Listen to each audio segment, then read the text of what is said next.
Yan, alam mo, oh. Sino to? Tita ko yan. Tapos, yan, nagkumakanta yung opera. Ganun. Oh! Kaya hindi ka naman. Ang cute! Alam mo, parang ang saya-saya niyo talaga. Oo. Tapos ako super excited na talaga ako na makita sila kasi parating sila ulit, mag-reunion na naman. Ang cute naman yan. Pamangkin mo? Yes! Tapos, meron na kaming bagong pamangkin. Baby tulip. Baby tulip. So, parating din siya. So, sobrang excited na ako. Pero, eto na. Kasi anong problema? Sa family ko, parang nararamdaman kung may problema ka. Siyempre, may ito-consulta ako ngayon. Sa family ko, mahilig talaga sila sa bistek. Okay. So, every time may reunion kami, yun yung nire-request nila, bistek. Siyempre, gusto ko maibahin ng onte. Parang gusto ko lagyan ng konting paandar. Paandar? Oo. Ay, naku, ako nang bahala sa'yo. Isipin mo na, solve na yung problema mo. Kayo favorite kita. Tama-tama. Tumatiming ka talaga na parati kang nandito kapag magluluto ako.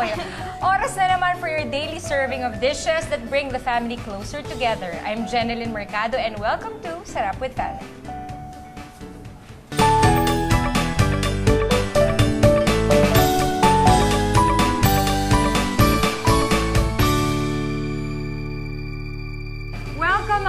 So, kasama ko pa rin si Ms. Chino Ortelesa. Napapakitaan ko ngayon kung paano bibigyan ng kakaibang twist ang family favorite na bistek using CDO Ulam Burger.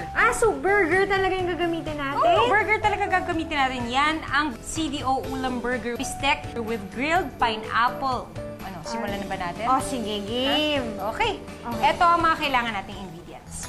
5 pieces pineapple rings. 1 piece white onion, sliced into rings. 1/2 cup pineapple juice, 1 tablespoon calamansi juice, 4 tablespoon soy sauce, 2 tablespoon water, 1 tablespoon canola oil, or any other cooking oil. Okay, simulan na natin mag-grill ng pineapple. Yan ang ating first step. First step natin. 1, 2, 3. Okay. Tapos, lagyan din natin ng onions. Lagyan natin siya dyan.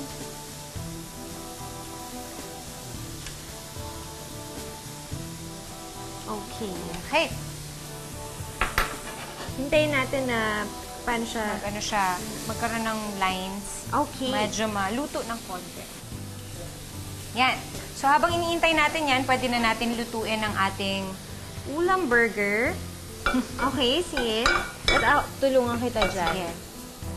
Yung oil na ginamit natin, canola oil. So, kung wala silang canola oil, pwedeng vegetable oil. Any kind of oil will do pwede also. Naman.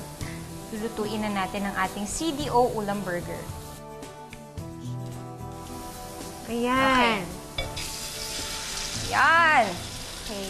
Natuwa lang ako sa idea mo, na yung burger patty, hindi lang pala siya hamburger. Pwede rin siyang gamitin for other dishes like ito, bistek. Oh, bistek. Diba? Oo.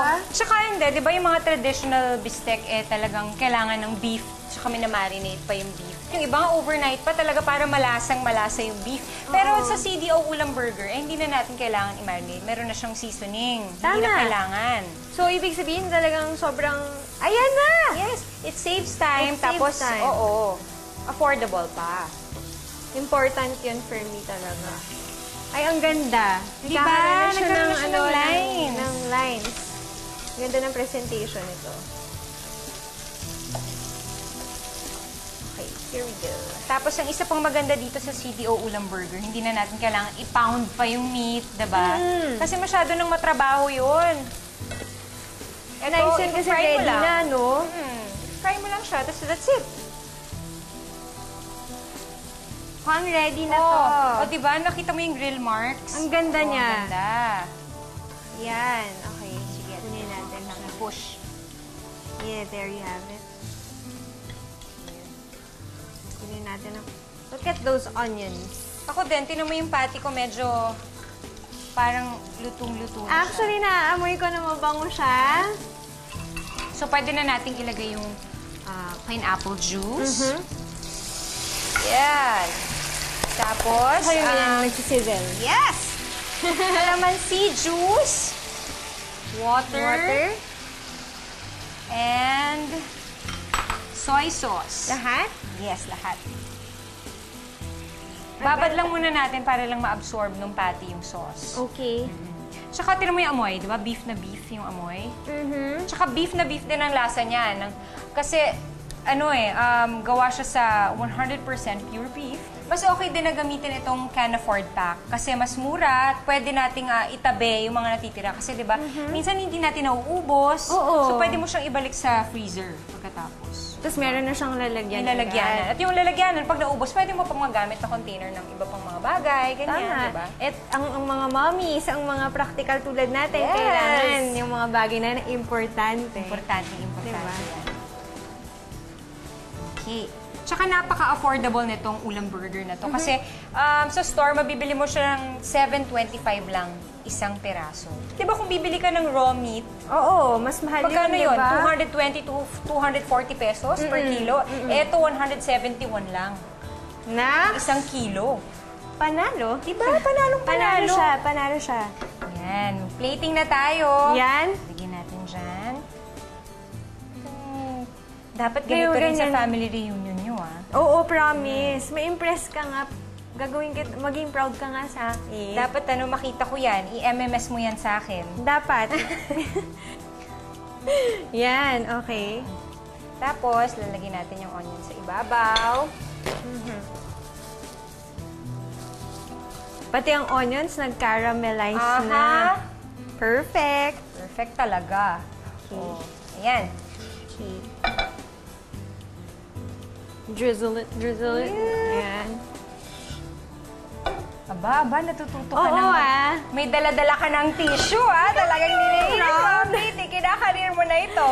Yes! Tapos na, ang galing-galing natin, CDO Ulam Burger is decked with grilled pineapple. Diba? Sabi ko sa'yo, madali lang yan.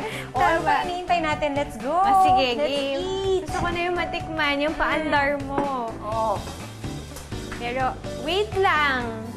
Kailangan, syempre dahil foodie, kailangan natin itong picturean para... Okay, game. Game na! Tikiman time! Ako naman magsaserve. Sige. Pwede? Yan. Okay, tapos gusto mo kita na dito, pero sige. pineapple. Pineapple, sige. Yehey. Hingi ako isa. Thank you! Yay! Tapos Ako naman. with the onion. Game. Sa tingin mo, papasabayan sa family mo? Definitely. Teka lang, uulitin ko Dami talaga. Ano pa? Hindi mo malasahan? Hindi. Gusto ko siya. Masarap siya.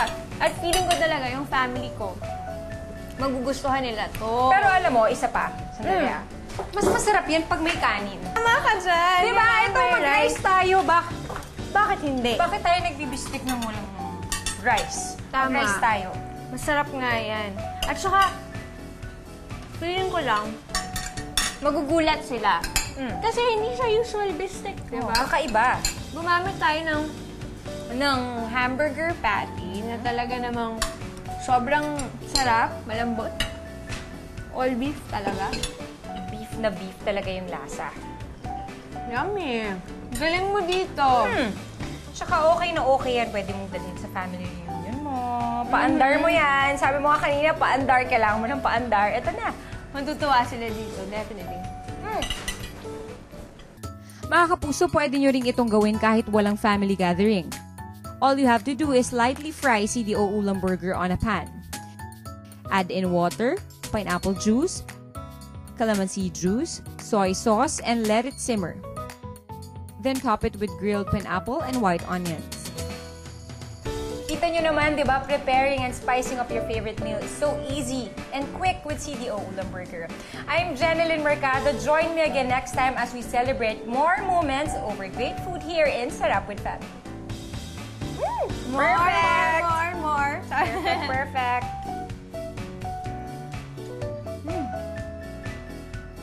Kailangan bata. Sarap siya with rice, no? Sarap with Family is brought to you by CDO Ulam Burger, CDO Idol Cheese Dog, CDO Fantastic Young Pork Casino. Sarap with Family would like to thank Gastro Chef.